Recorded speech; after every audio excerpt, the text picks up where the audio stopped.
In today's video, I'll teach you how to update tax info on Facebook. So first of all, open the Facebook application. You can see over here Facebook has been opened. Initially, you'll be led to the home interface.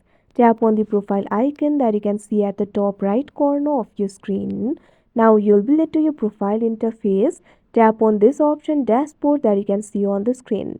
Now you'll be able to access your professional dashboard. Simply scroll down. Now over here under the section for other, you'll be able to find this option for tools. So what you have to do is tap on it. After you do that, you'll be able to see all of your tools over here. You'll be able to find the option for payout. What you have to do is tap on it. Right now that tool is not available for me because I'm not eligible. Now what you have to do is simply select your account and tap on the settings options. After you do that, you'll be able to see the tax informations. Simply select the tax information that you would like to edit and tap on the edit option. Make the necessary edits, review and save the changes. After you do that, your tax info will be updated.